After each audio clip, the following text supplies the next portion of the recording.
Love, exciting and new. Hello, Hannah Waddingham here.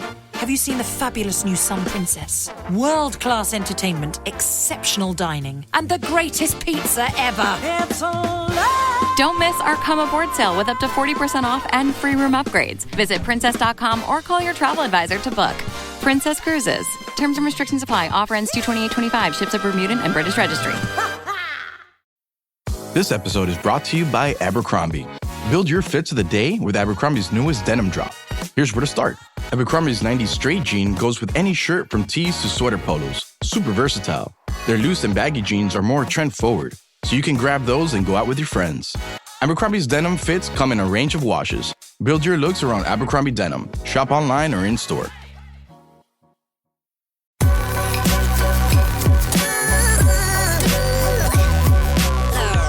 The following is a presentation of the Belly Up Sports Media Network.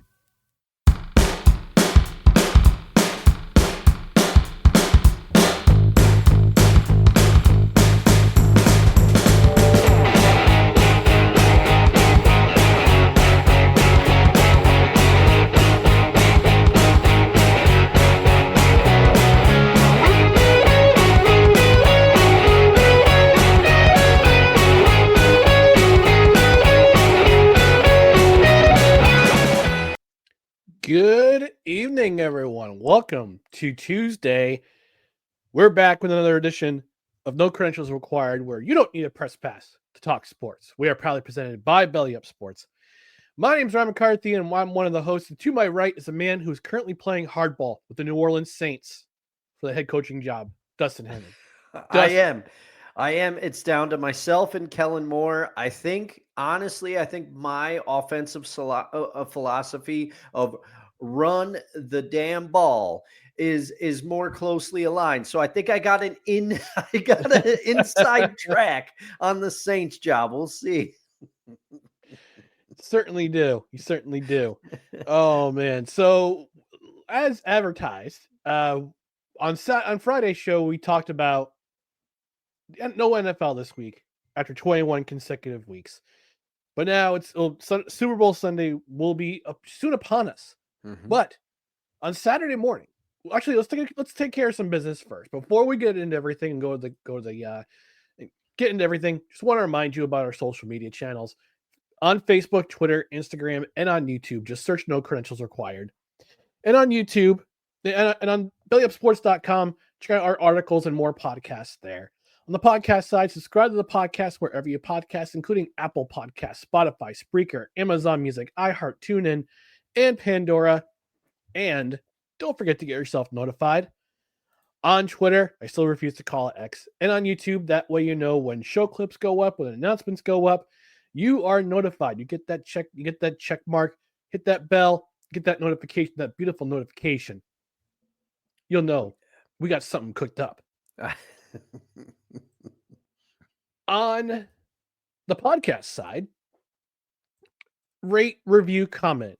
Leave a rating. A 5-star rating would be very, really helpful. Leave a review if you're on a podcast platform where you can review. And also on Spotify, leave a comment. We'll read it on the air. If any kind of rating or review or comment, we'll read it on the air. Also, if you're watching on replay on Belly Up Sports' YouTube channel, please leave a comment in the comment section because it drives the algorithm. In addition to leaving a like, comments drive the algorithm because we're that kind of society now where everything is driven by algorithms and math, and I'm terrible at math. Me too. That makes yeah.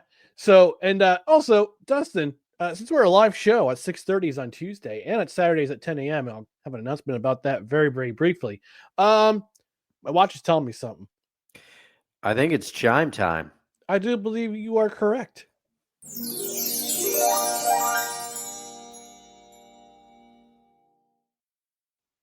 All right. So we're going to get into it. We do have an announcement for Saturday's show. Saturday will be entitled Yet Another Super Bowl Preview Show. We do have our traditional co-host guest for the show for our Super Bowl preview, Cole Johnson. who is a frequent guest on No Credentials Required. He'll be back with us on Saturday's show. Unfortunately, Jared was unable to join us this week because he is unfortunately he'll be at a funeral. But jeez. we do have someone who will be making their No Credentials Required debut. I've got the element loading right now. Hold on just a second. It'll be right there in just a second. But we have a special guest. He's part of the Snowman crew. He's also done some stuff with our friend Drew Willingham on Total Football Talk Extra. It's loading. It's processing. Come on. You can do it. Come on.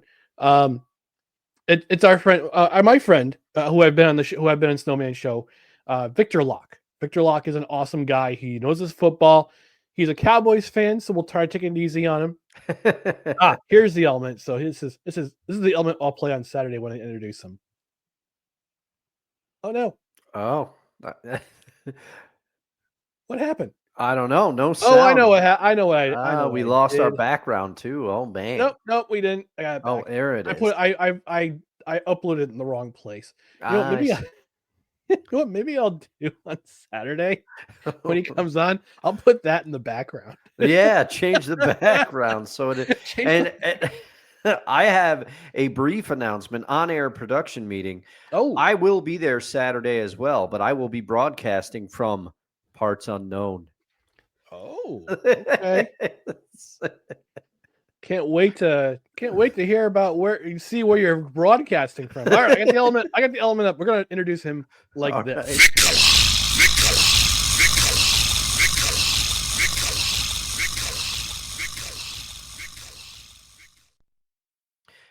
I'm not even going to try to do it the way Cole does it, because I tried to do it one time and it was not good. No, you can't do that. You cannot duplicate what the madness of Cole Johnson can create. No, you can't do it. He's one of a kind. Yes, he is absolutely one of a kind. He's one of the best. He's one of the best people in our streams, along with Snowman and Drew Willingham and Wiesel Hefe and a large number of other people on Belly Up Sports who we've had on, who we've had bless us with their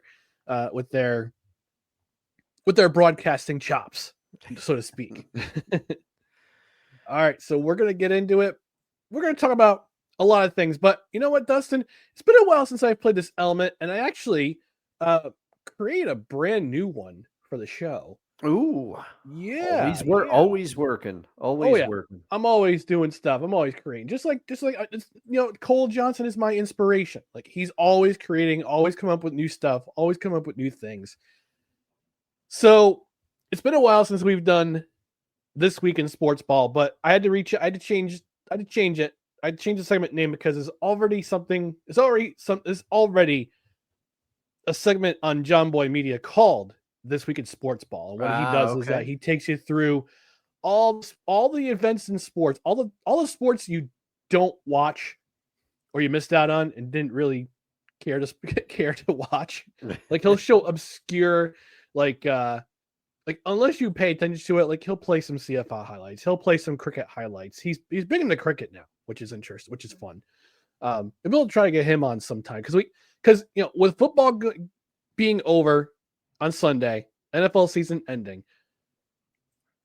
on our production meeting, maybe we'll grab some guests. Yeah, and talk about other things before the baseball season begins, because we'll get into that. We'll get into the hockey playoffs. I'm sure Dustin will have some thoughts about the NBA playoffs as well. Probably a little. Maybe a little, yeah. Maybe we'll bring some subject matter experts in for basketball who know a thing or two about our thing or two. But in the meantime, let's talk about the weekend in sports ball. Got the element loading, still processing. Come on, you can do it. You can do it. Gonna cheer him on. You know what? In the meantime, let me play some Liam Cohen. Duval.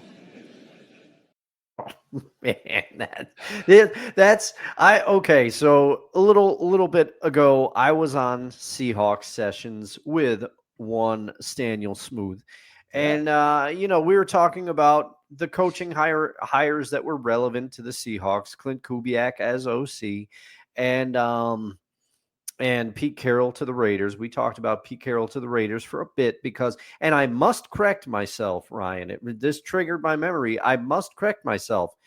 Mike Holmgren is a finalist for the Hall of Fame. It has not been confirmed that he will be in. I said when Snowman was on the show during the happy hour episode that he was going into the Hall of Fame. He is not. I think he will get in.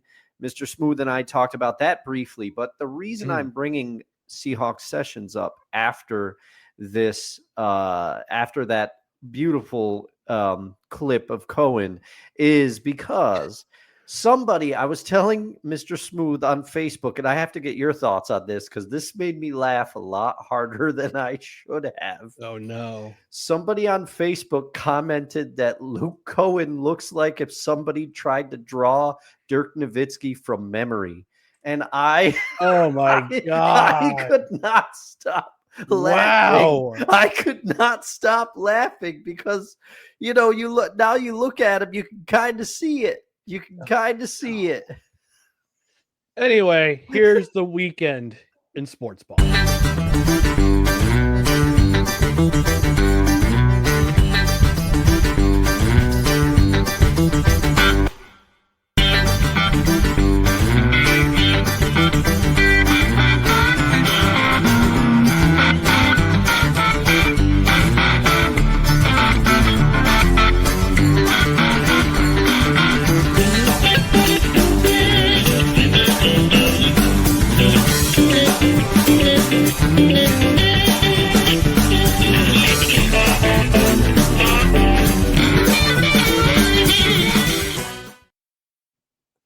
Man, watching that Wildcat touchdown will never get old on the Patriots there. All the laterals. Oh yeah. The only time I'll play a Miami Dolphins clip that is positive is that one. Is that intro for the weekend in sports ball. All right, we had some, just because the NFL paused. Because the NFL paused this weekend doesn't mean that the sports news stopped. And we started on Saturday night, late Saturday night. I wasn't alluded to this I didn't hear about this until I woke up on Sunday morning before to get ready to go to church about this trade. The Dallas Mavericks traded, and I'm still trying to process this 4 days later, almost 4 days later. I think you and most of the sports world is, Ryan. I'm pretty much you are, as a Dallas Mavericks fan, are also trying to process this. Yes. Let me just get the details of the trade here. The Dallas Mavericks. Sorry, losing my train of thought while I get everything. The Dallas Mavericks traded Luka Doncic, Maxi Kleber, and Markieff Morris to the Los Angeles Lakers for Anthony Davis, Max Christie, and the Lakers' 2029 first-round pick. And the Jazz, and somehow this got included in the trade. The Utah Jazz received Jalen Hood-Schifino, the Los Angeles Clippers 2025 second-round pick, and the Dallas Mavericks 2025 second-round pick. Dustin, as a Dallas Mavericks fan, I'm gonna have you take the floor here. All right. There were some reasons why Luka Doncic was traded. Some of it had to do with the fact that he's a free agent next year. Others are the fact that I heard one take that Doncic was traded because the Dallas Mavericks didn't have to pay the league max for his contract renewal. So as a resident Dallas Mavericks fan, I'm going to have you take the floor on this one and talk about this trade and what a Dallas Mavericks fan should be feeling or is feeling currently. Well, I can speak for First of all, I warn everybody. I have been watching this. I have been reading about this. So some of these thoughts are not going to be my own. Usually I try not to, if we have something big to talk about, I try not to watch a lot of content around it or read a lot of articles about it or anything like that, because I want the takes to be my own. But I can't prevent it in this case. This was just so huge. I had to watch it. I have a morbid curiosity of how this could happen, and that's going to give you my thoughts on the trade. Okay. So we're going to jump in here. First of all, I did not find out about this Saturday night.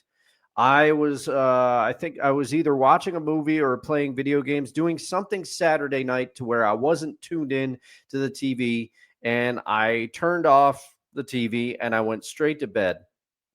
So how I found out about this trade was via text. When I woke up the next morning, our buddy Derek, who is a Lakers fan, but I'm going to call him out a little bit. He's a Lakers fan when it's convenient.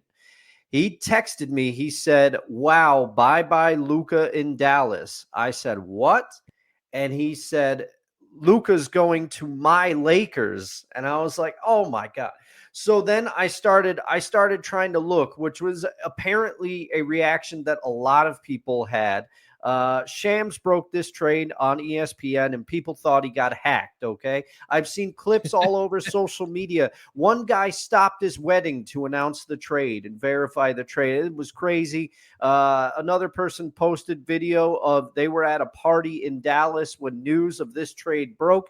Everybody thought it was fake. Nobody thought it was real. Okay.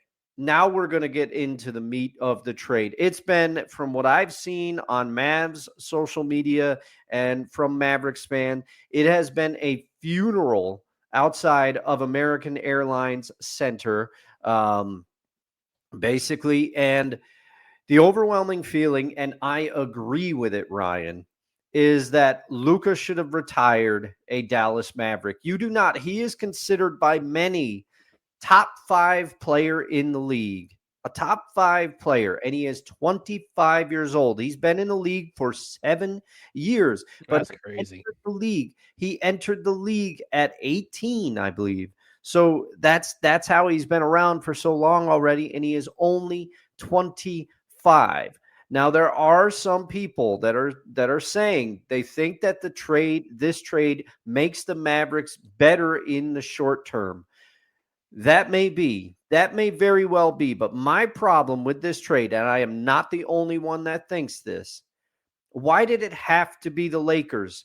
Why did you have to call the Lakers? You could have gotten more. You could have gotten more for Luka Doncic, and this is no disrespect to Anthony Davis, okay? But people want to say, oh, the Mavs traded him because of his injury history. Well, guess who is also injured right now, has been injured? Anthony Davis. Anthony Davis is oft injured. Whatever else you want to say about his play, he is oft injured. So if you want to level that as a criticism against Luka Doncic and a reason why the Mavs would pull this trigger, Anthony Davis is injured as well. And also, Anthony Davis is 6 years older than Luka. He shortens your window considerably. Luka was entering his prime. He wasn't even in his prime. Anthony Davis arguably having his best season this year. I get that, but he is at the edge of his prime.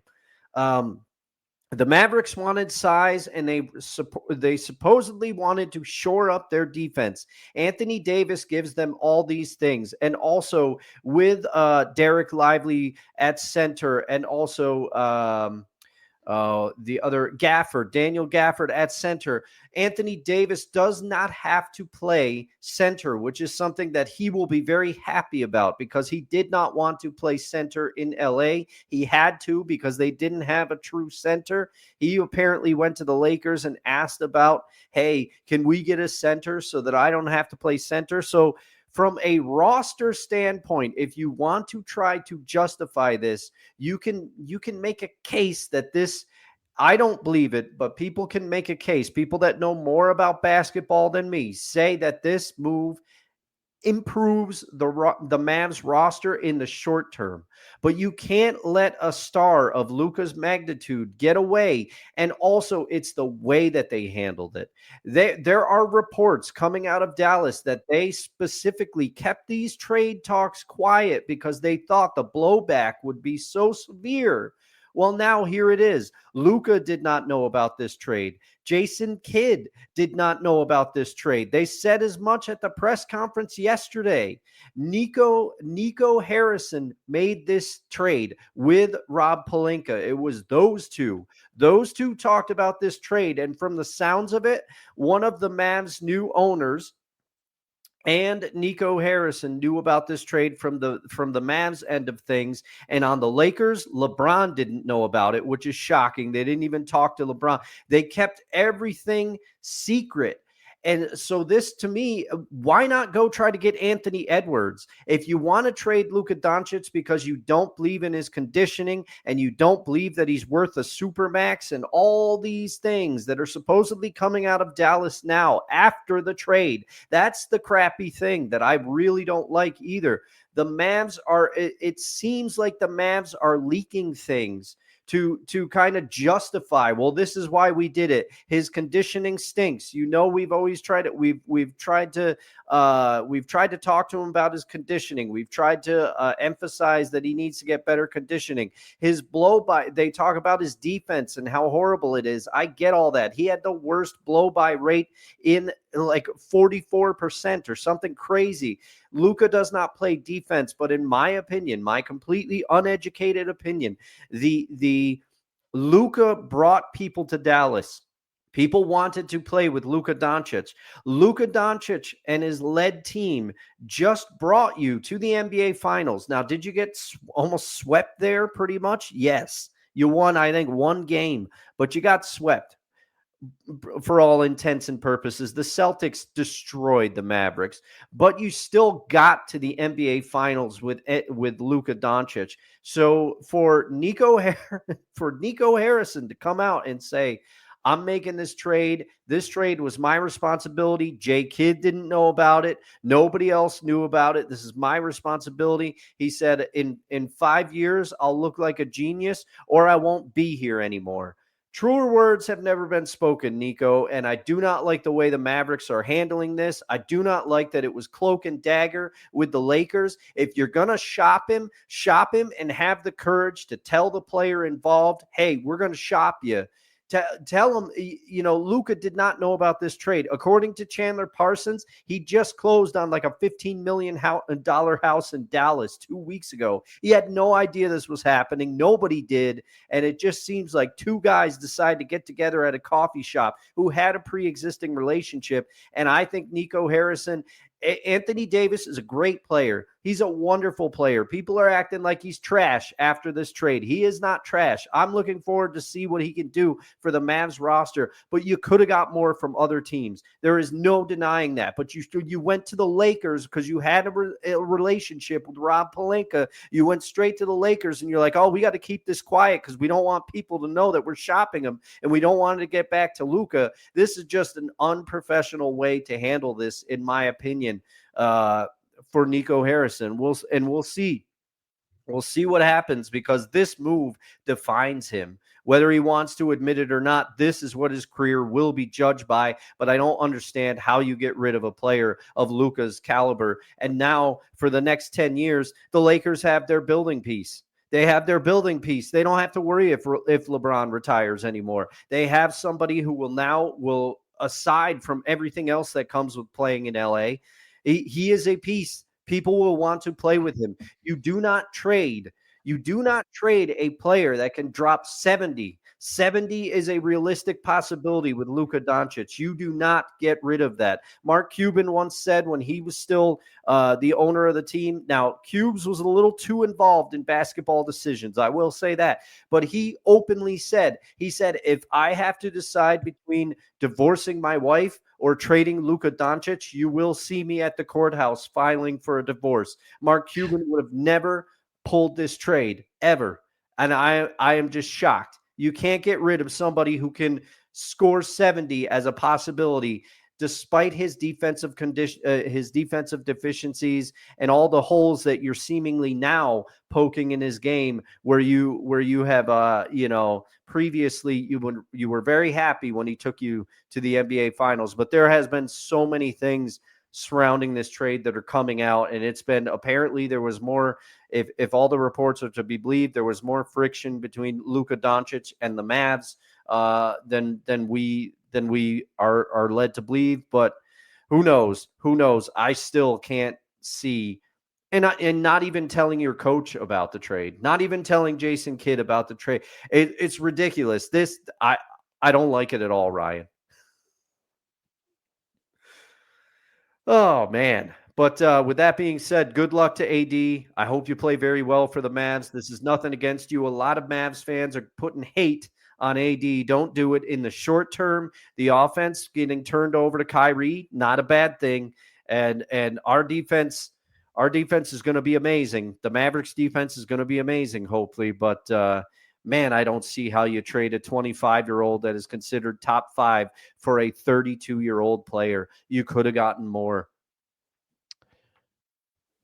I have nothing else to add. Oh, man. I just figured, as a Mavericks fan, I would have reacted the same way if, say, the Jets had traded Garrett Wilson. Yeah. Or if they had traded what's his face? Breece Hall. Breece Hall. Thank you. Yeah. There's actually I saw a clip of a screenshot of somebody from ESPN suggesting that the Jets should draft Ashton Janty. No, why? I almost lost my mind. Who is this person? Because not only do they have Breece Hall, but they also have who was their running back last year? He did very well in relief of Breece Hall a little bit. I know who you're referring to, and I can't remember his name. Braylon Allen. Yeah, Braylon Allen. Okay, yep. Yeah. Somebody suggested that he go there, and I'm like, you are out of your cotton picking mind, my friend. Yeah, I mean, I don't know anything like comparative to the people that were speaking on this trade. I know nothing about basketball, but I don't understand how you trade Luka Doncic, and it's more the way the Mavericks have handled it after the fact. It's very. A lot of people are saying it was a betrayal, and that's what it feels like, and I think that's why fans are mad. And I was telling somebody at work today, it had to be the Lakers. Why? The fact that it's the Lakers that get Luka makes it worse. That's what makes it more infuriating. And I'm old enough to remember when David Stern vetoed that trade, the trade that would have sent Chris Paul to the Lakers. Yeah. Instead, he got shipped to the Clippers. Yep. The Clippers at the time. From New Orleans. So, if Adam Silver had any kind of cojones, that trade would have never happened because of the fandom because of the Mavericks fandom. I remember back in the day when the Mavericks were an absolute dog's breakfast. Oh yeah. Before Mark Cuban came around and helped invest money in the team, invest time in the team, built them new facilities, got them, ownered them up, so to speak. And now this happens, and I feel like, you're right, absolutely, that this is a betrayal to the fans who have seen Luka since he came to the league at age 19 and won Rookie of the Year in his first year, and have watched him grown and matured and become this absolute superstar for the league. And now you trade him to arguably the biggest market in terms of basketball in the league. If let me ask you this though. Mm-hmm. If he didn't go to the Lakers, if he had gone to the Knicks, would you be this, I wouldn't say cross, but I would say annoyed? I don't think quite as much, because if he had gone to the Knicks, it would have at least implied that they shopped him a little bit. Because the reports that are coming out are that they were afraid. They kept this thing top secret because they were afraid that the blowback would be so crazy. But in my mind, I'm like, have some courage. If you're going to do it, do it. If you don't think he's worth the supermax next year that you would have had to pay him, which was like what, 385, something crazy, like $385 million. If you don't think he's worth the supermax deal, then stand on your business, as people would say, and just shop him. Just tell the whole league he's available and see what kind of offers you could get. You think maybe, I mean, Jason Tatum was probably untouchable by the Celtics, but you could have at least given it a shot. You could have, instead of just going straight to the Lakers and being like, hey, but apparently Nico Harrison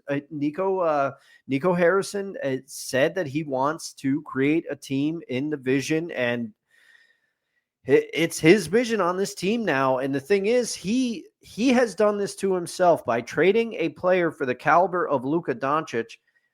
If you don't win at least 2 NBA championships within the next 3 years, because I think that's what the window is, because Anthony Davis is 32. Kyrie is older than that. They had young, and they still do have some young players, but Luka was their youngest star, their youngest superstar, and they just completely accelerated their window. And Nico Harris said that he's in a win now mode. Well, you better win now, or you're going to be in big trouble, because this franchise, I mean, you trading a star of this caliber is for what amounts to Anthony Davis, very, very, very, very good player. He is a top 10 player in the league. But what gets me, Ryan, is his age. And they were saying that Luka's injury history played a factor into it. Anthony Davis, through no fault of his own, has not been a paragon of health. No. So, to me, it neutralizes that argument. Yeah. Go get a younger player. If you're going to trade somebody of Luka's age and Luka's caliber, go get younger players at least. Right. Now I'm looking at the standings right now, and the Lakers are in 5th place in the Western Conference currently. Dallas is in a play-in situation. They're currently 8th. I think that trade had not so much more to do for the Supermax, which would have been 5 years and $345 million, which would be about $69.5 million a year, if my math is correct. Yeah. 5 years. Let's do the math. Well, and now the crazy thing is, Ryan, I've been thinking about it all day, but my favorite athlete to wear number 4, taking that beer away, after the Western Conference Finals, that takes on a whole new meaning. Yeah. If they were that concerned about, and who knows, we don't know. I don't know. I didn't follow the team closely enough. I don't know how many times they tried to talk to Luka about his conditioning. They tried to tell him. And one person did make a good point, because Brian Windhorst was famously very hard on Luka Doncic during the NBA Finals last year. He kind of shredded him on TV a little bit and said he's got a lot to learn if he wants to be a winner. He's got to get better. And he said, by his account, nobody in the Mavs organization came to the defense of Luka. He didn't hear anybody. He said, usually when you rip a star like that on TV, you're going to hear about it. Somebody from their camp or their team is going to come and say, hey, you shouldn't be doing that. And he said Jason Kidd talked to Luka about his conditioning many, many times now, and somebody made a point. I forget who it was, because like I said, I've watched a lot of people's takes on this, and they made a decent point, but it still doesn't justify it, in my opinion, because he proved he can do it the way that he can do it. But somebody said he's 25. His conditioning and metabolism is the best it's going to be. From here, it goes downhill. If the habits to work out and the habits to keep yourself in shape are not there at the professional level at this stage, they're never going to develop when he's older. Now, Luka said different things in the press conference in LA, because he was asked about it, but he said it's a motivating factor for sure. He said it's a motivating factor. All the stuff about the conditioning and everything that have come out in recent days. But he said Dallas was home. He said this came as a huge shock. And somebody asked him in the media, they said, had you given any indication to Dallas or through any of your representatives that you would not have signed a supermax to stay there? And he said, none, absolutely not. He would have signed to stay. But so this comes down to the Mavericks organization, specifically Nico Harrison and one of the Mavs' new owners, apparently believing that essentially Luka's not worth the supermax. So yeah, I did the math: $69.5 million a year for 5 years. And I have to wonder if Harrison has somebody he's got his eye on during the draft, because if he's willing to trade arguably the biggest star that the Dallas Mavericks have had over the last half decade to the Lakers for their 2029 draft pick, which is hysterical because it seems like every year the Lakers make a trade and they sacrifice a first round pick. And I don't think they're going to have a first round pick again until like 2030. Oh, man. But I have to wonder if I'm kind of thinking about it a little bit. Excuse me. I wonder if Harrison has his eye on somebody in the draft that he says, yeah, I want to build on this player in the future.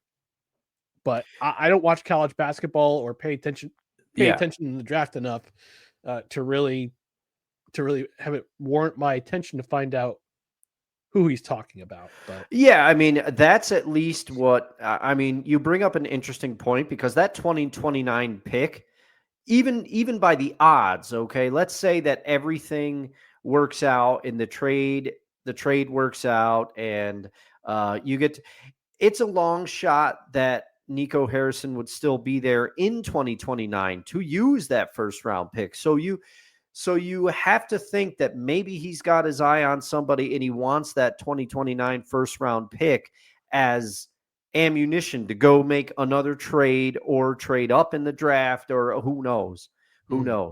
Because you're not, the odds are just in the way the sporting world is, you may not make it to 2029 to use that pick at all. 2029 is a sophomore in high school right now, I think. So you know, you don't know. And apparently it's just things keep coming out.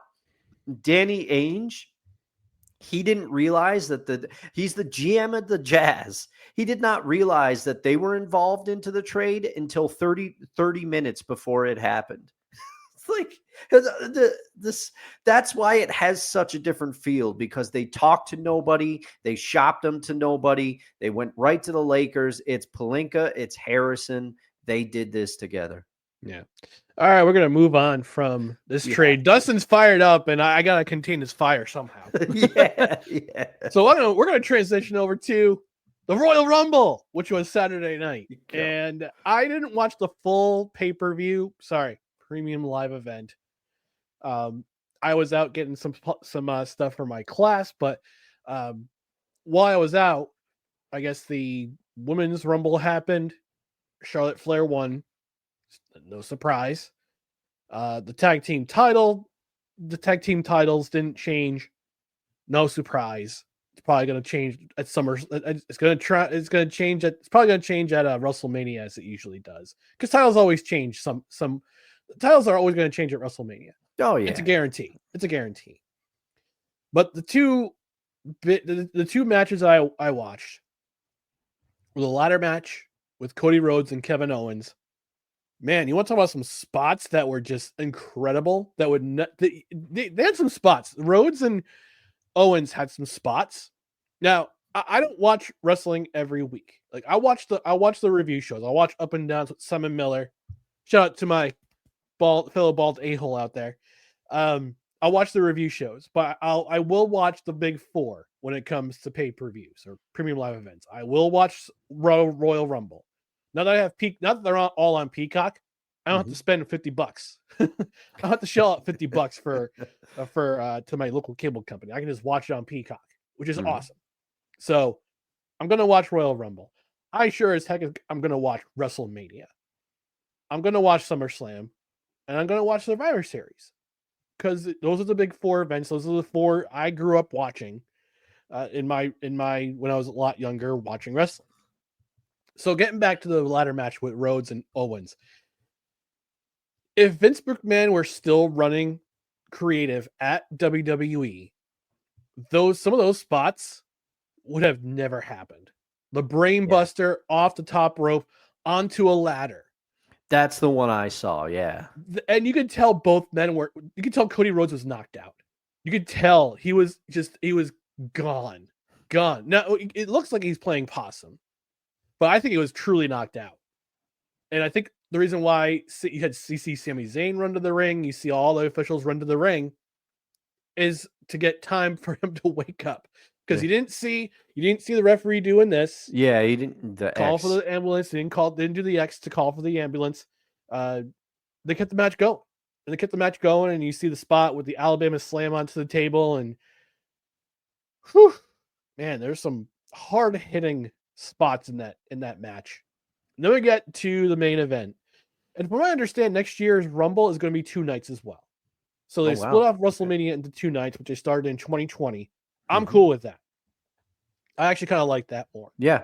And this past year's SummerSlam was 2 nights, which I'm okay with. It's it's decent, but I also like the fact that they moved these pay-per-views to Saturday night, because I'm not up to like 11:30 midnight, on Sunday. Yeah. And then mainlining coffee the next day. We have day jobs, people. Yes, we have day jobs. But I watched the Rumble, and I'd say probably about almost halfway through. No, I'm sorry. Right after 12, when Jacob Fatu entered. By the way, the fact that Rey Mysterio and Penta started the Royal Rumble was awesome. It was just chef's kiss. See, that's old school WCW with starting with the cruiserweights. Yes. That's awesome. Yes. You see Rey Mysterio, who that guy's almost 50, and he's still going strong. Yeah. And you got the recently signed Penta, who is awesome as well. So after them, Chad Gable comes in. I like Chad Gable. He's kind of like Kurt Angle light in a way. Like he's a national championship wrestler. I don't think he ever went to the Olympics though, with a broken freaking neck. But he came in. I like his style. Followed by Carmelo Hayes, by Santos Escobar, by Otis. I love Otis. Otis is one of my favorite guys. Is one of my favorite wrestlers right now, just because he's such a goofy character. He's like a big dude, but he's got like this character. Braun Breaker, aka the son of Scott Steiner. He's that's right. Yeah, like that dude is good.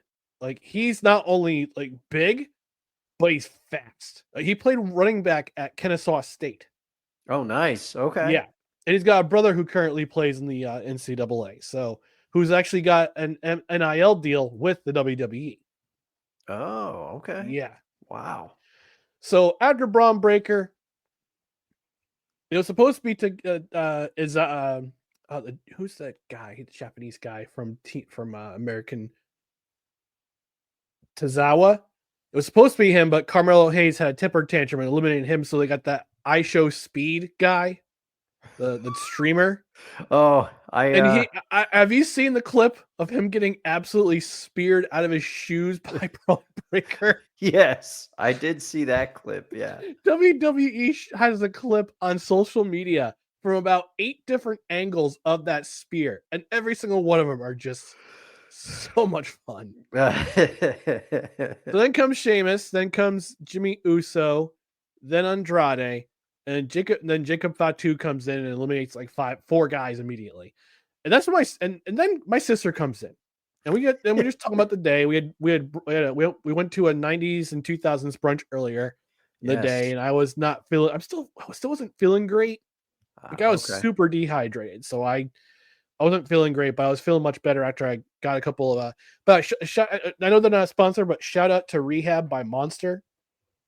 That's some good hydration right there. Oh, there we go. Yeah. Actually, I'm going to put myself in news layout here. So, because I'm kind of going here. So, my sister came in as Ludwig Kaiser was coming to the ring. She's like, what the hell is this? My sister started watching it with me. Like, we just got talking about different subjects, and all of a sudden, we're just watching it together. And she's like, Ludwig Kaiser comes to the ring with his Hitler Youth haircut and his shorts. She's like, who the hell is this guy? I'm like, yeah, that haircut's not great. That's not a great haircut. And you got the Miz coming out. My sister's like, what is that guy? With the headband? And like, yeah, he was I said, yeah, he was on Real World. She goes, he was? Like, yeah, Mike Mizanin. He was talking about during the Real World, he was talking about how he was going to be a professional wrestling. He was going to be in WWE someday. She goes, oh yeah, I do remember him. Yep. Real World Vegas, The Miz. And then number 15, you hear this. Say his name and he appears. My sister's like, what? And I told her that he produced his own theme song. Like, not only is the guy a wrestler, he's been the wrestler for about 15 years. Finally, comes to America, wins the TNA world title. Great on him. He's like a really good, like in Scotland and the UK, he was one of the most well-known professional wrestlers. But he makes his own music. He goofs on the other wrestlers, which is hysterical. Like, you just look at clips of him goofing on other wrestlers, not only in TNA in TNA, but also in the Insane Championship Wrestling in Scotland and UK.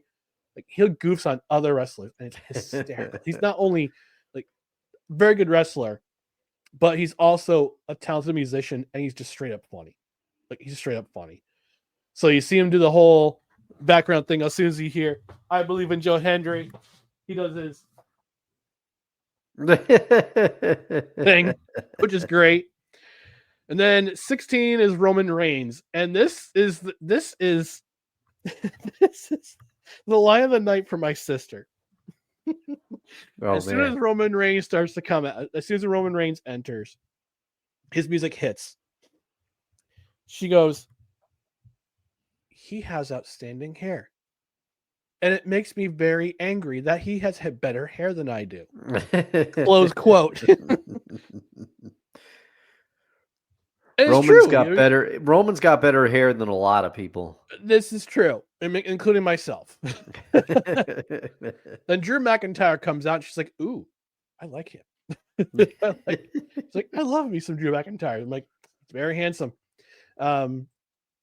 Then at 18 is Finn Balor. My sister can't understand what the sleeves are on his arms. It's like, what's up with the sleeves? I'm like, I don't know. Rash guards, I guess. Then Shinsuke Nakamura comes out. And Jey Uso, AJ Styles, Braun Strowman. When Braun Strowman came out, like, holy crap, that guy's huge. I'm like, yeah, he's 6'9" and 385 pounds. Yeah, you would be shocked. I guess he's also, like, his dad was also a professional softball player. And was well known as one of, like, the best men's softball players ever. 23, John Cena. Like, she knows about John Cena. She knows who he is. 24, CM Punk. And he starts walking to the ring, and she's like, all right, he's pretty handsome. So takes off his shirt, got the tattoos. Like, he got really old school tattoos, huh? I'm like, yeah, he's been around for a while. Then they show a clip of my sister's like, okay, he's pretty good looking. All of a sudden, it pans to a close up of his face, and my sister's like, oh. She sees the bags under his eyes. Yeah. He's 25. Seth Rollins, again, another guy who my sister is viscerally angry that has better hair than she does. 26. Dominic Mysterio, and she's like, Mysterio, and she looks at him. She's like, what is this? With the mustache and the long hair. Yeah, the mullet making the comeback. 27. Sami Zayn. He's got the man bun. She's like, my sister's like, wrestlers have man buns now. I'm like, yep, wrestlers have man buns now. 28, Damian Priest. 29, LA Knight. Yeah. And then number 30, Logan Paul, who everybody hates except for Logan Paul. Now, I like the flow of this Rumble. I liked how we got a lot of spots that need to be that had. It's with the I like the flow of the thing. I like people the wrestlers got to do their own spots, and we saw the spear by I think IShowSpeed wanted to get speared by Brom Breakker. Probably, You could tell. yeah. You could tell he was waiting Stuff for like it, that, yeah. anticipating it, because you gotta have at least one celebrity or one. And Logan Paul and IShowSpeed, I guess they're linked together as YouTubers. But you got that. You got John Cena coming back, his farewell tour. I mentioned in the green room that this was John Cena's last year, and I said to Dustin, I said, if WWE comes to Albany or Glens Falls for a house show and John Cena's there, we're going. And we're getting the John Cena farewell tour t-shirts. I've never been that big of a fan of John. No hate on him. That's but okay. I just never watched while he, the era of John Cena was not my era. The PG era was not either. Actually, he kind of was the one who started the ruthless aggression era. Yeah, that's which where kind of flowed into the PG era, and now we're in the Netflix era. So, or the Triple H era, as I like to call it, the rise of trips. At one point, you had, I think the final 6 were Roman Reigns, CM Punk, Cena, Rollins, Logan Paul, and Jey Uso. And it's like, this is crazy how we have some of the best wrestlers like for the last decade and a half, 2 decades, are on the same ring together, which is pretty cool, which is pretty special. Yeah, something like that. And by all accounts, too, just to say, I am no fan of Logan Paul either, but the one thing that you cannot argue with is wrestlers have come out themselves and been like, the stuff that he can do with his short amount of time relatively in the ring is insane. And they said that he takes it very seriously and he prepares very well. So I got to give him that. I got to give him that. So the final 6 those are the final 6 in the ring. Reigns and Rollins are trying to eliminate each other. CM Punk eliminates them both. I'm like, okay, cool. We're starting to see the storylines develop. It's going to be, Reigns and Rollins are going to face each other at WrestleMania. It's going to be a grudge match. That's for sure. And then Logan Paul eliminates CM Punk. And it's like, why? Like, we talked about, like, nobody likes Logan Paul, but we know what Logan Paul brings to the table in terms of his viewership and his eyes on the product. Then the whole thing goes outside the ring with CM Punk and Rollins, and then Rollins curb stomping Reigns twice, once on the steps. And I guess the storyline is that Reigns is going to be out for a while, but I guess he's doing movies right now. So he'll be back at WrestleMania for sure. They get the whole grudge thing between Rollins and Punk and all that stuff. And while that's going on in the ring, the last 3 are Jey Uso, John Cena, Logan Paul, and you're like, I did not have this in my bingo card. So Paul is gone. Then you got Uso, you got Jey Uso and John Cena. And I'm like, okay, John Cena's got to win this. He's got to win this. And then you see Jey Uso shove John Cena to the mat, and Jey Uso is your 2025 Men's Royal Rumble winner. Now, I have to address this. Okay. I have to address the people on social media who have rage quit WWE because of the results of the Rumble. Why are you shocked? Honestly, why are you shocked? We don't really talk wrestling, pro wrestling. I know credentials required a whole lot. This is like really the first time, but again, I'm going to bring this up when I'm going to talk about WrestleMania. Yeah. Talk about SummerSlam. Yeah. Survivor Series. Like, those are the 4 we'll cover. Unless, like, somebody local from the area makes it big. Like Bobby Fish. Graduated from Colony High School in 1994. He's a professional wrestler. Last seen in TNA, I believe. But I have to address the rage quitting and the criticism on social media from this. Like, we all knew Charlotte Flair was going to win because she's coming back. Like, she was out for over a year. Yeah. And you knew it was going to happen. I knew it was going to happen. Why are you rage quitting over something you knew was going to happen? And then I see the criticism about Jey Uso winning. Oh, he's not a good singles competitor. This and that. He hasn't grown into a singles competitor yet. Listen. He's only there to sell merch. Duh.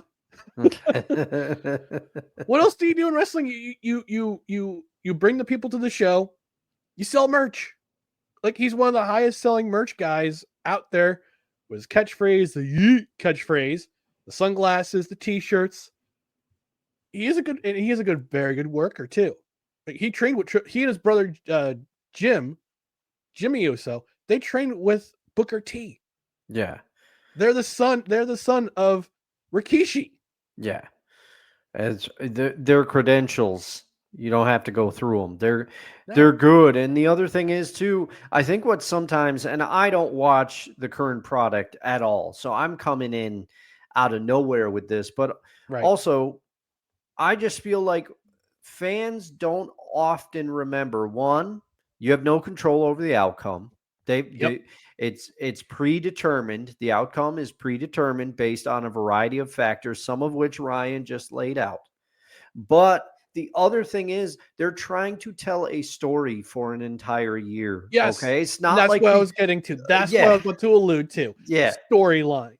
Yeah. Charlotte Flair, we all know she's one of the great, arguably the greatest female women's wrestler of all time. You can make that. I mean, as of right now, you could say Toni Storm. You could say in AEW. She's really the only reason why people are watching AEW right now.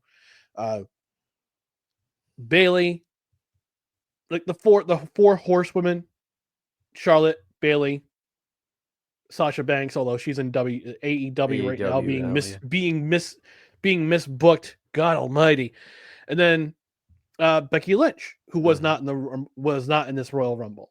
Like, those are the four women who have basically been the cornerstone of women's professional wrestling for the last decade. So you knew this is going. Bayley won last year. Remember, Bayley won last year, and I saw people melting down from it. Like, guys don't understand. They're the pillars of the company. Yeah. They were the pillars of the company. And again, storyline. We saw the vignettes on SmackDown with Charlotte Flair with the some people say I'm privileged, and her being on the yacht in a bikini and with a dress on and in front of a private plane. Like, she's taking that to her dad. Her dad did the same thing. Ric Flair did the same thing when he was in when he's in the NWA. Yeah. And then going over to Jey Uso, excuse me. Did you forget what happened on Saturday Night's main event a couple weeks ago when he lost to Gunther in the World Championship World Championship match? He's going back for that title. It's going to happen. That's how it's going to be booked. And then we're going to see next month this Elimination Chamber. And either CM Punk or John Cena is going to win that one. And one of them will challenge Cody Rhodes for the Universal title.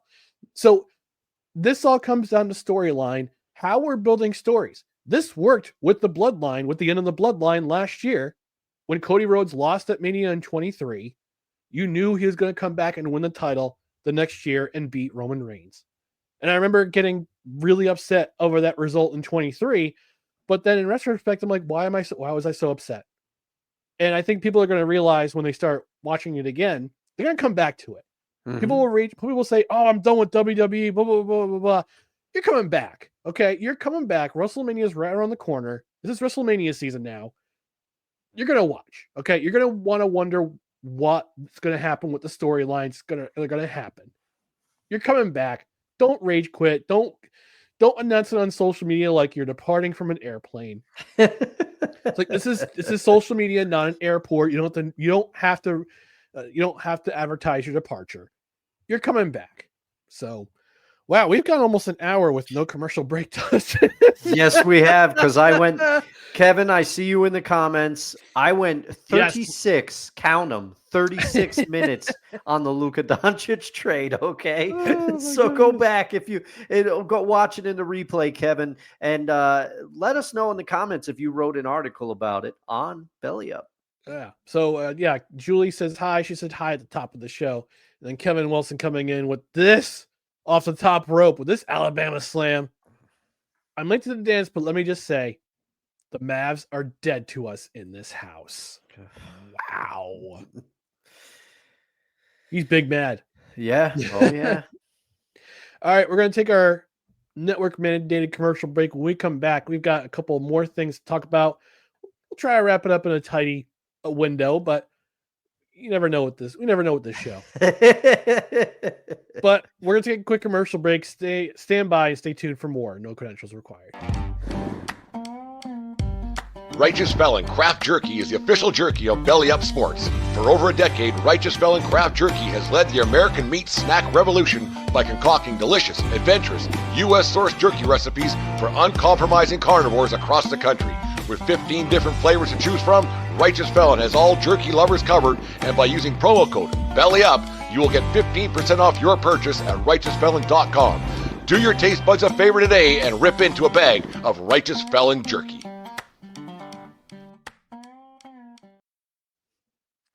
That's right, folks. Righteous Felon Craft Jerky. Dustin, I got a nice box in the mail yesterday from Righteous Felon Craft Jerky. I ordered a bunch of beef sticks, which is my mid-morning snack now. I ordered some craft jerky. Had the teriyaki balboa today, which is a nice teriyaki inspired recipe with a little bit of black pepper, a little bit of bite to it. But I also got myself I haven't tried the bourbon Franklin yet, so I got a pack of that too. Ooh, I might have to try that after the show here. Yeah. So yeah, what you want to do? Yeah, I'm good. They're all great flavors. They're all excellent flavors for whatever you like. If you like a little bit of the sweet, they got that. A little bit of the savory, you got that. If you want something, quick snack, the beef stick. Unlike the convenience stores where you see some of the beef sticks where their primary ingredient is pulverized chicken. Unlike those beef sticks, shame on them. Unlike those beef sticks, Righteous Felon beef sticks are 100% beef. So that's what you get. But it's not just the jerky or the biltong or the beef sticks. They've also got dog treats. Oh yeah. Oh yeah.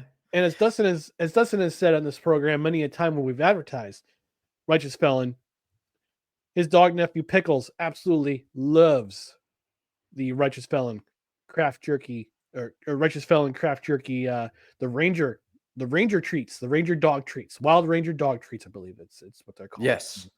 Yes.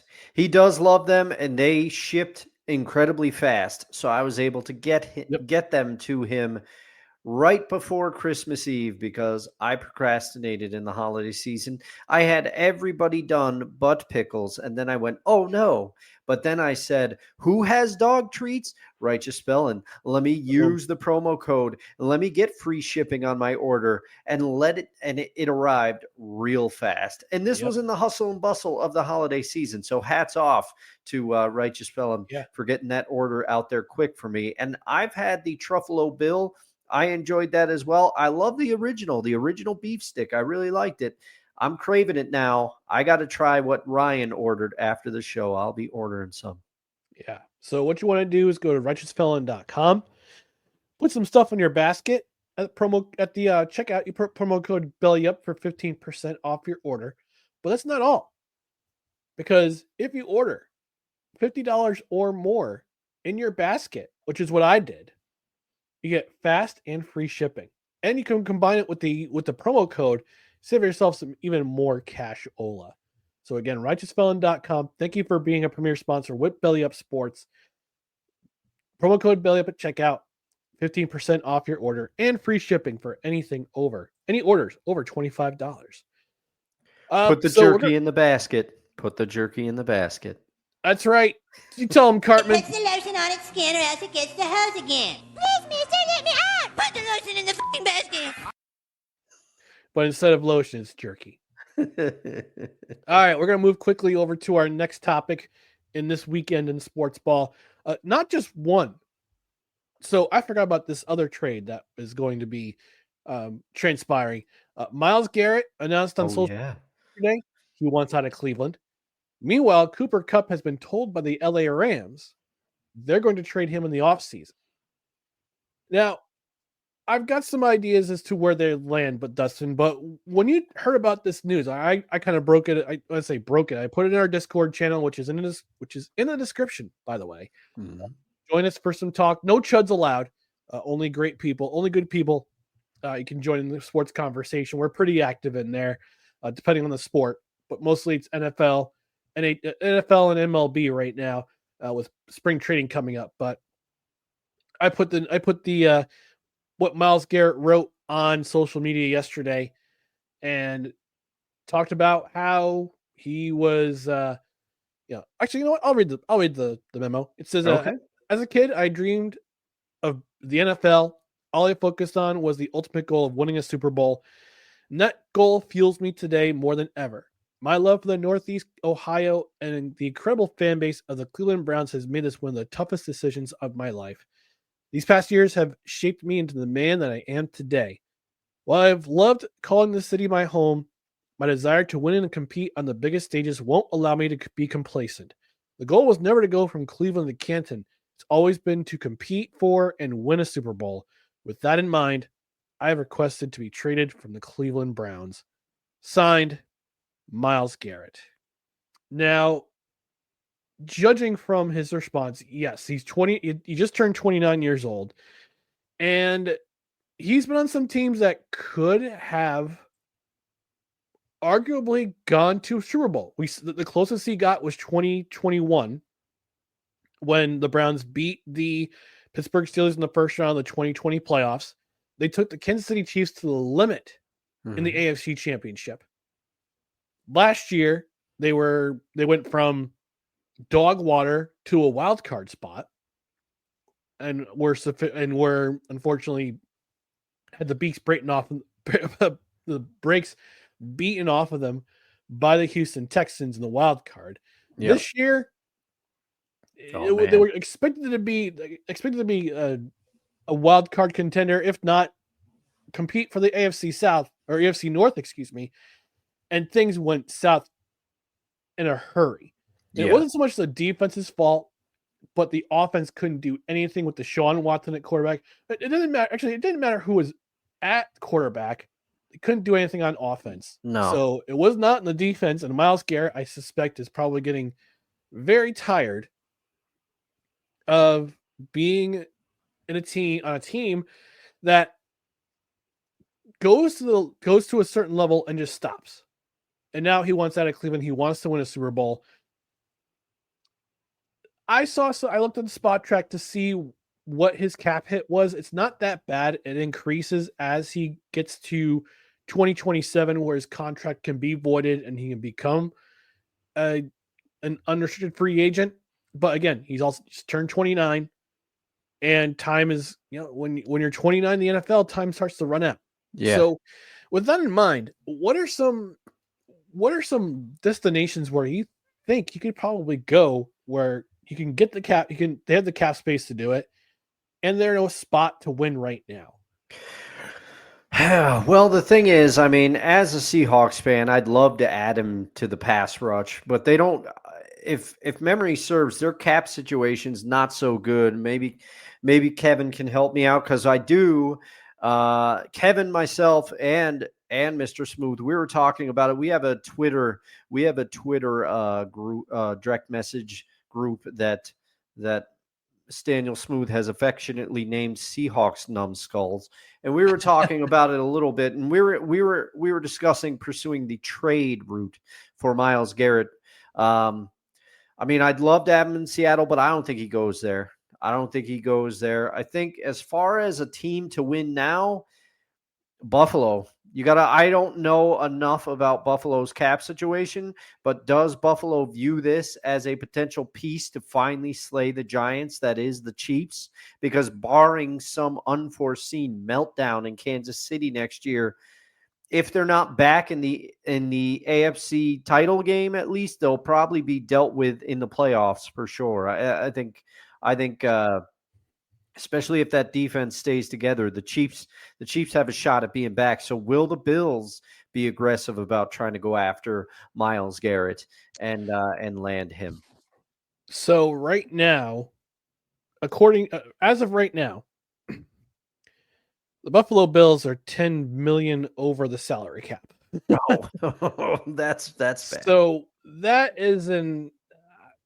a landing spot that might not happen. But again, this is just right now. free agency, once the free agency, once the league year begins on March 1st, because the league year ends pretty soon, like after the Super Bowl. So, as soon as the Super Bowl ends, you get like a 2-week break, and then free agency begins. Contracts start to be voided. Players start to get released. So we don't know what the cap situation is going to be. Mm-hmm. But a lot of people have said Buffalo because of Von Miller's situation. We don't know what's going to happen with him. Yeah. If he's going to retire, if he's going to be released. His cap hit is extraordinary, as is Josh Allen's. So right now, they're according to Spot Track, they're $10 million over the cap. So that's not a landing place for them. What about the Lions, Ryan? You think the Lions could make a run to try to bolster their defense? As of right now, as of this recording, the Detroit Lions have the 8th most amount of salary cap space with $56 million and cap space, and they're in a win now situation. They're in a situation where they went 15-2 this year, but got flamed out of the playoffs. But could you imagine Aiden Hutchinson on one side, and Myles Garrett on the other side? That is a scary combination. Yeah, that's a scary pass rush combination. So I'm looking at this, and you know who is a contender who could be back in this for a number of years to come, depending on how Jaden Daniels does. The Washington Commanders. Oh, okay, yeah. They have 82.4 million in salary cap space freed up, so they're going to become spenders in the off season during free agency. I imagine that there's conversations going on right now between Washington's GM and Cleveland's GM.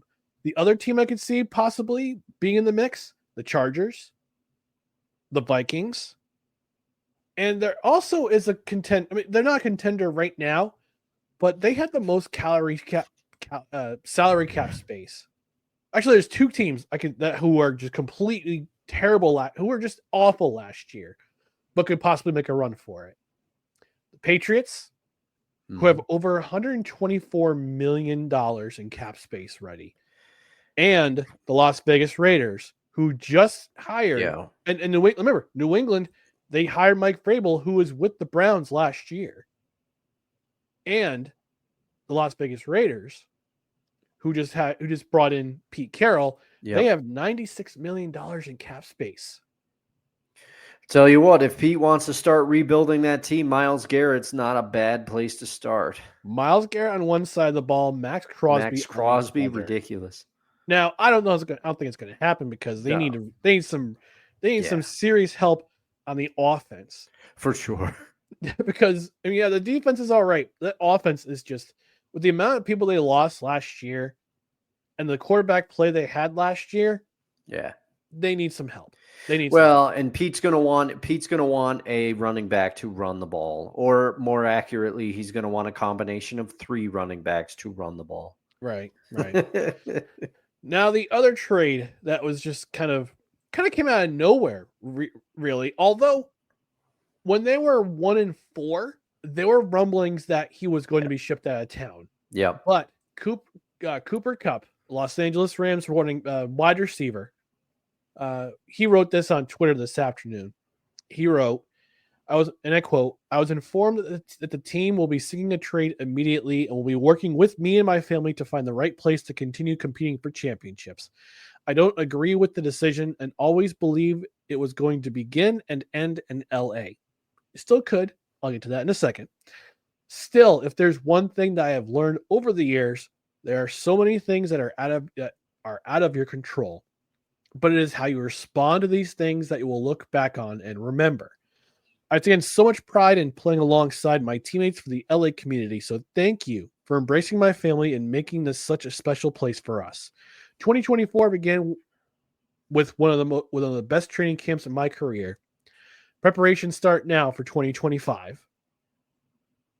Highly motivated, as healthy as ever, and looking forward to playing elite football for years to come. Love you guys, but coming for it all." End quote. I can think of a couple of places off the top of my head where he could go. I can think of one place that he could go that needs a receiver right now. And he doesn't have to go that far. The Chargers. Yes. Justin Herbert needs another wide receiver to throw to. Oh man, And he Cooper would be a Kupp. perfect complementary receiver for Lad McConkey. Yeah. Yeah. And who better to learn from than Cooper Kupp? I mean, Yeah. come on. Come on. That'd be fantastic. Now, again, and I realize I have a bad habit, but I was thinking about it and I said, if Tyler Lockett's career in Seattle is all said and done, which it appears that it is, who better to fill that slot than Cooper Kupp? It would be amazing. You have DK Metcalf, you have Cooper Kupp, and you have Jackson Smith and Jigba. You move Jackson Smith and Jigba to the outside, and then you put Cooper Kupp back in the slot. And if Jackson Smith and Jigba starts to falter, you move. You swap him out again and put Jackson back in the slot. But however, I do not think the Rams would willingly allow Cooper Kupp to go to a in-division rival like Seattle. However, if Cooper Kupp wants to play the Rams twice a year, Seattle's not a bad stop. I got some bad news for you, Doug. Yeah. According to Spot Track, the Seattle Seahawks are $25 million over the cap. Our cap situation's horrible. See, even I know that. But yeah. But your point about him going to the Chargers, I mean, that makes all the sense in the world. That makes all the sense in the world. I could see a world too where he goes to some place that is, barring what happens with some of Kansas City's receivers, I could see him going there. He's going to look for, with his age and his injury history, he's going to look for a place where he can legitimately win now, I think. Could you imagine him in a Lions uniform or a Bengals uniform? Oh, man, as the Bengals. Because T. Higgins is gone. He's the one that's they're going to hang on to Chase, but you can't keep T and Chase. So, or even a Green Bay uniform. Oh, man. Because they got some cap space themselves. Now, and there are some teams that are kind of garbage right now. Again, New England's one of them. Las Vegas, they would never trade him to Arizona. Yeah, I mean, there's some doubts that it would trade him to the Chargers because of the crosstown, but they're out of the division. They're out of conference, actually. Yeah, they're out of conference, so they wouldn't have to deal with them except in the Super Bowl. I mean, Tennessee looking for a weapon. They're looking for weapons, but are they willing to trade? I don't think that Cooper Kupp would be a number one pick. And if you're Cooper Kupp, do you go from Matt Stafford throwing you the ball to Will Levis? I don't think so. Sorry, Mayo Man. Hey, look, I mean, at least he wouldn't have any income tax in Tennessee. It's true. It's putting it out there. So, all right, we're going to move on to Major League Baseball. Major League Baseball veteran umpire Pat Hoberg has been fired for gambling. And I'm going to bring up an article from I believe it was CNN that I saw. Actually, I'll bring up Yahoo Sports. So Pat Hoberg, veteran umpire, he's been in the league since 2009. So he's definitely a veteran. And actually, I suspect he's one of the more consistent umpires out there, from what I understand. Okay, was fired. Although here's the thing, he says that he owns up to the fact that yes, he did do these things. He did hire people to make bets for him while he was out of state under different accounts. But he denies manipulation of the games for the outcome. Of course. Now, we've talked about this numerous times. Calvin Ridley being the first example of the first real person being made an example of for violating gambling restriction or violating rules against gambling in season on premises in the NFL. Now it's come to Major League Baseball, but this time it's involved an umpire, someone who does have a determining factor in games. Yes. Although again, he denies that the decisions he made in game or the calls he made in game had anything to do with games that he bet on. But I alluded this. We talked about this a little bit in the Discord, and I said that umpires make somewhere between $100,000 and $600,000 a year, depending on your experience, depending on how long you've been in the game, where you play, what night, or which position you're calling from one night to the next. If he's making that kind of scratch, what are you doing gambling? Yes. You hit the nail on the head. I don't even know why you would chance it. And I guess greed is a thing, right? Everybody wants to get rich quick. Hell, I would love to get rich quick. I invested it. I took some extra money that I had at the time. I was lucky enough to have at the time. And I put it into some stocks in the market, hoping that they would take off. Okay. Mm-hmm. I'm not adverse of this. But if I were in a job where I was making 100K plus, which I understand in some areas of the country, it's not as much money as in others, but to me, it's a lot of money. Okay. And you get to do something that you presumably love. You presumably love umpiring baseball, and you get to do it at the highest level there is.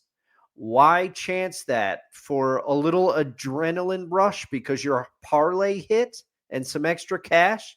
That's what you have to gain, but you have so much more to lose. You have a steady union job, which Ryan and I were talking in the Discord earlier today. They have a union. It is very hard to get fired as an MLB umpire. See Hernandez, Angel. Angel Hernandez. Hello. Why would you do this? It's not worth it. Yeah. So I'm reading I'm just going through the article. He was apparently, Major League Baseball started its investigation on him during spring training last year. And he was actually pulled from the field from an investigation, did not call a game at all last year, was officially fired on May 31st. He actually appealed the decision, which led to the decision on Monday from Major League Baseball. However, he can apply for reinstatement in spring training starting in 2026. So this leads me, so this could be akin to a 2-year suspension, or he's gone from the game because so baseball has, because you kind of left the stain, but this is not the first time a player or an umpire has left the stain on Major League Baseball. We talk about the purity of the game. Oh, this game is so pure. This game is so pure. It's so magical. It's so the feeling of being on the field is such a magical thing. And it's like baseball is super dirty. It is so dirty. Going back to the Black Sox scandal and the Black Sox scandal with the gambling ring there, the players taking bribes to throw games during the 1919 World Series.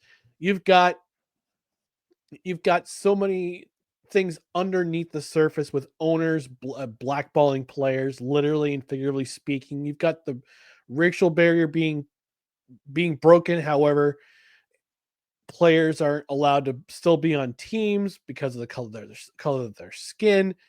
I mean, you get the steroid scandal. You got coke. You got all sorts of drugs in the 1980s. Corked bats, spitballs, the files, the nail files on the manipulate pitches with the scratches. All the trash cans, the trash can scandal, steroids. I mean, look, Barry Bonds is still not in the Hall of Fame. Mark McGwire's not in the Hall of Fame. Roger Clemens is not in the Hall of Fame. These guys all admitted to taking steroids. They were caught doing it, yet who still hit all those home runs? Mm-hmm. Who still struck out all those batters? Look, from 1998, when baseball was in the doldrums because of the strike that ended the 1994 season, nobody's watching baseball. All of a sudden, 1998 comes around, get the Sosa McGwire sweepstakes for the home run record. People started paying attention to baseball again. They're doing their things with the enhancement. it's all being swept under the rug. And Yeah. all of a sudden, we have a congressional hearing, and it's like, oh, these guys are gone, blackballed from the game. Meanwhile, Bud Selig still gets acknowledged for bringing the game back in the 1990s and early 2000s. He knew, I suspect he knew all about this. Oh, for sure. And yeah. like I said, baseball has been dirty from the start. You talk about the period of the game, all the writers not allowing people in the Hall of Fame because of personal grudges or how players stay in the game. Look at yourselves, guys. Look at yourselves. Look at the game. It's always been dirty. And this is just another example of that dirtiness, the pig pen that is Major League Baseball. Yeah, I said it. Pig pen. Pig pen. Major League Baseball is the pig pen of the professional sports leagues. And here we go again. Yeah. Which leads me to believe how deep some of these sports book rings go, because we saw it in basketball with Tim Donaghy. No. Well, Tim Donaghy was the first. Yeah. We also had the scandal back in the NCAA in the 1990s, but you had the John Tay Porter from the Toronto Raptors being banned for life. Terry Rozier, Miami Heat guard, he got kicked out. College basketball teams, they're done. Yeah, that the point scandal, yeah. Tucipita Marciano, Michael Kelly, Jay Groom, Jose Rodriguez, Andrew Self-Frank. These guys are banned for life or suspended for gambling on baseball. We kind of opened up a Pandora's box when it came to sportsbook when it was legally allowed by the Supreme Court, and about a few years ago, states are bringing it in. Now we've kind of opened up this Pandora's box, and now we got rings going on that I'm sure are going to be investigated. And we're going to see, I think we're just really starting to scratch the surface when it comes to sportsbook and players and umpires and officials. Yeah, unfortunately. And it's clear that people will jeopardize their livelihood in some cases for the thrill of gambling, the allure of gambling. If I was at the professional level in anything, I would not gamble. It's easy for me to say now, but maybe I get to the top, I get a little extra money. I start thinking about how much more money I could potentially make for very little, to lose in return. But it turns out you could lose a lot. I just don't understand it. Well, as always, Uncle Dusty's pot stocks. Well, that's, the jury's still out on them. The jury's still out. I mean, that's a way of gambling too, right? The stock market, is, short-term buys and day trading and all that stuff. So yeah, everybody's got a bit of a vice, and these guys, these athletes, these officials, they get paid enough. It's like, how much more do you really need? Yeah.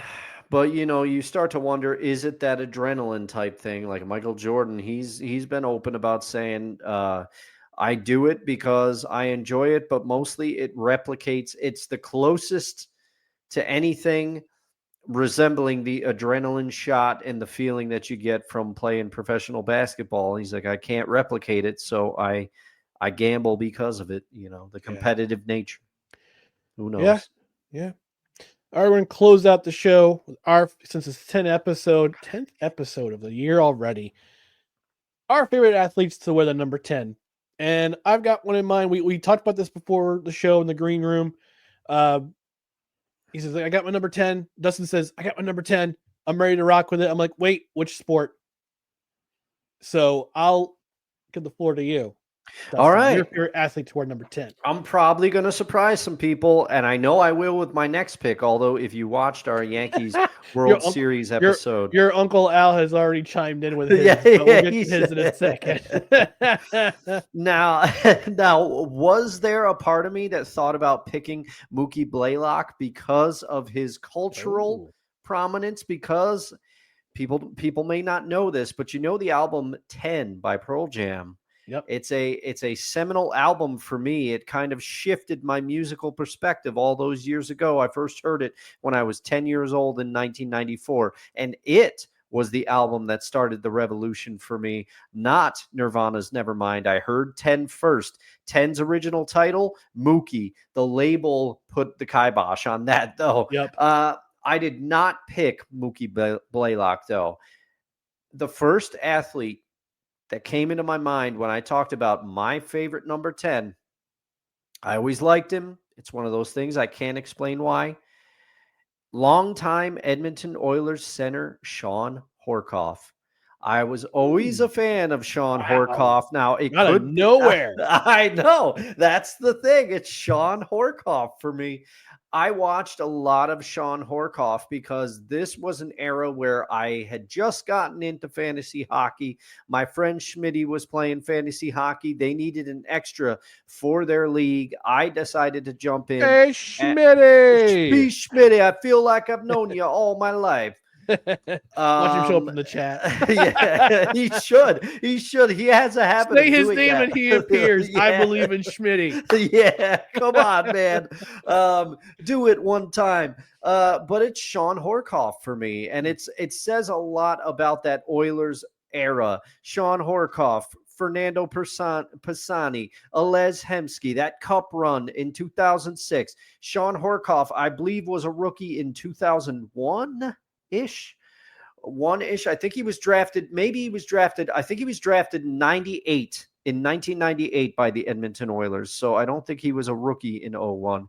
But you are wrong. He I'm was wrong. a rookie in 2001. Okay, so he was. I'm sorry, 2001 was his Okay, all right. So yes. You were. I was ish. I was there. You but were there. I just always liked Sean Horkoff. And I felt like he was a bit, in my eyes, he was a bit underrated for his contributions to those Oiler teams. And he was just steady, That's what I felt like when I was looking at Sean Horkoff. I think part of my reason for liking Sean Horkoff and remembering Sean Horkoff fondly is I was really tuned into the Edmonton Oilers in that era of that team, which is somewhat ironic because they weren't always very good in that era. But I really enjoyed Alez Hemsky. He's my favorite player to wear 83. He is one of my favorite Oilers. He was born the same year that I was. So I always felt a kinship with one Alez Hemsky, although he's better at everything than I'll ever be. But Sean Horkoff was a steadying presence on the line. I love to watch him play. I was sad when he got traded to the Dallas Stars. And then he had a little trouble because he got in trouble for violating the performance-enhancing substance policy. But we're not going to talk about that. Hats off to you, Sean Horkoff. You were steady for the Oilers. You were good for a long time. I enjoyed watching you play. My number 10 comes from the basketball world. Dennis Rodman. Oh, there you go.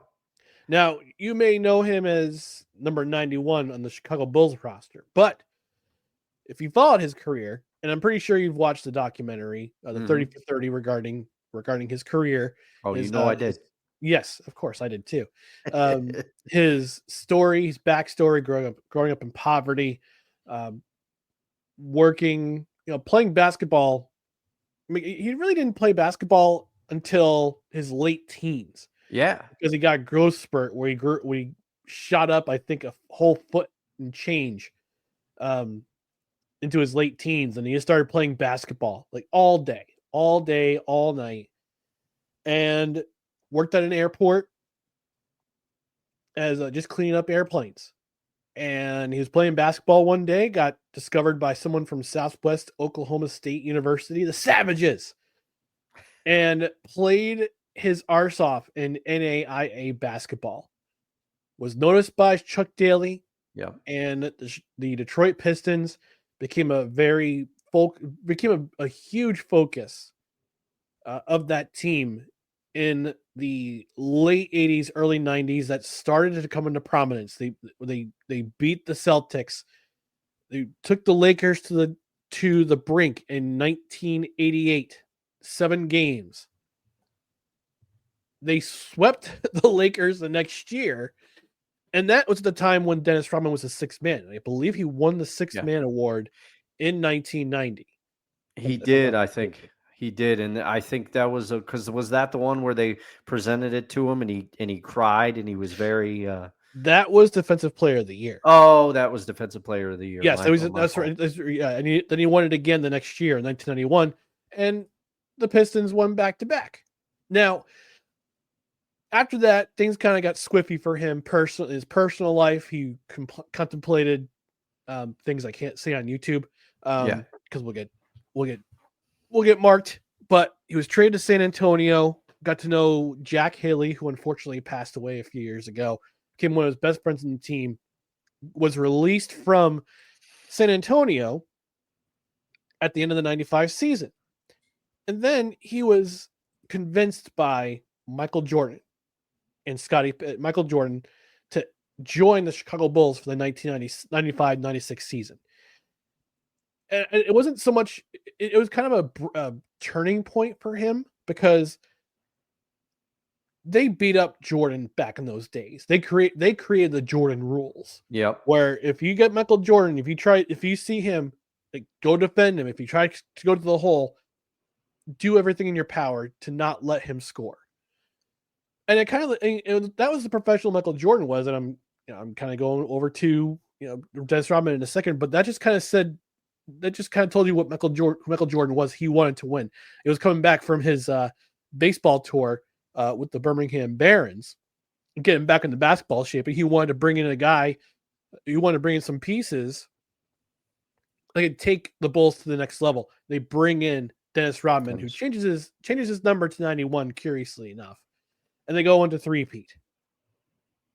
And Dennis Rodman is one of those pivotal guys on the court for all those championships. Now, his career would eventually go to the LA Lakers, played 23 games with them in 1999, and then ended his career in Dallas with your Dallas Mavericks. Yeah. Playing 12 games for them in 99-2000. So, but in my mind, Dennis Rodman is, when I think of number 10, I mean, in soccer, the number 10 is a sacred number. I wanted to go with Lionel Messi, but I'd be accused of recency bias. But if you've seen what he's done on the soccer pitch, you understand. But for me, when I think of number 10, Dennis Rodman is it. And I remember reading a story on Facebook one day about Dennis Rodman. And this was during his time with the Detroit Pistons. They noticed him one day that while in practice, like, he was off to the side, doing kind of his own thing. I wouldn't say doing his own thing, but he was just observing. He was just observing the shooting of everyone going on. He wasn't taking part in practice and shooting practice. And people are asking him, what's going on? Why isn't Dennis participating in practice? And Dennis told, I think it was Joe Dumars. Joe Dumars asked him, hey man, why aren't you out there shooting? Why don't you out there shoot for shooting practice? He goes, I'm watching the arc of the ball, and I'm watching how the shooter rotates, how the ball rotates when the shot is taken. Because that way I'll know which way the ball is going for the rebound. And that was the basketball IQ that Dennis Rodman has. That's why he was such a great rebounder, so good on the defensive boards, on blocks. He could just read the way the opposing player was shooting the ball, look at the rotation, and know where to be when that shot went off the backboard, went off the rim. He would be there for the rebound. That's why he was such a dominating force under the boards for all those years in Detroit, which carried over into San Antonio when he was with David Robinson and Sean Elliott and that team, which carried over to the Bulls with Jordan and Pippen. And but all this stuff off the court, his being mercurial, all the antics he had off the court didn't mean anything when he was on the court. Mm-hmm. Like, all the off the court stuff they were okay with. Like, yeah, he's going to be that guy. He's just Dennis being Dennis. But on the court, like, he could be out all night on a bender, drinking, partying, but be back and dominate the boards every single night. And he would get those keyboards for you when you needed a rebound to end the game, or and then close things out. But that's the guy I think of is Dennis Rodman. And of course, your Uncle Al, Eli. Eli Manning, number 10, who is in the running for the Hall of Fame, for the Pro Football Hall of Fame. So I think he may get there based on those 2 Brady Bowls. Yeah, he gets there for sure. All right, we're going to wrap things up. But before we do that, just want to remind about our socials. Follow us on Facebook, Twitter, Instagram, and on YouTube. Also, visit bellyupsports.com for much more of our podcasts and our written articles there. On the podcast side, subscribe to the podcast wherever you podcast, including Apple Podcasts, Spotify, Spreaker, Amazon Music, iHeart, TuneIn, and Pandora. And don't forget to get yourself notified on Twitter and on YouTube. That way you know when show announcements go up, when shorts go up, when clips go up on our YouTube channel. You can go ahead and watch them. Got some pretty good views in terms of a couple of our last shorts regarding the Eagles and the Jerry Jones and Cal Rip. You showing your mad respect to Cal Ripken Jr. We're getting a lot of views so thank you to everyone who's viewed those shorts. On the podcast side, rate, review, comment, leave us a 5-star rating. If you're on a podcast platform where you can review, leave us a review. And if you're on Spotify, leave us a comment. We might read all 3 on the air. Well, we can't read the rating, but we can at least read the reviews and the comments. And also, if you're watching on replay on Belly Up Sports, on the YouTube channel on Belly Up Sports, leave us a comment because, again, it drives the algorithm. It brings people to Belly Up Sports, the YouTube page. We're trying to get more people to watch our shows and our podcasts on there. We're going to get out of here. Show went longer than we thought it would, but hey, when you get rolling, you get rolling. When you have someone who opens the show with about 30 minutes on a Luka Doncic trade, that's going to happen. But yes, we're going to get out of here. Thank you for joining us on No Credentials Required, where you don't need a press pass to talk sports. We are proudly presented by Belly Up Sports. We'll be back on Saturday morning at 10 a.m. for yet another Super Bowl preview with our friends, Cole Johnson, and our special guest, Victor Locke, or as we like to call him.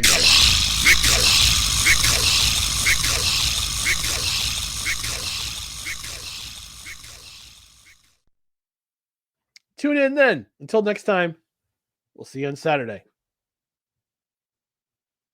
Oh, I can't hear you. You're still muted. Good night, everybody. There it is.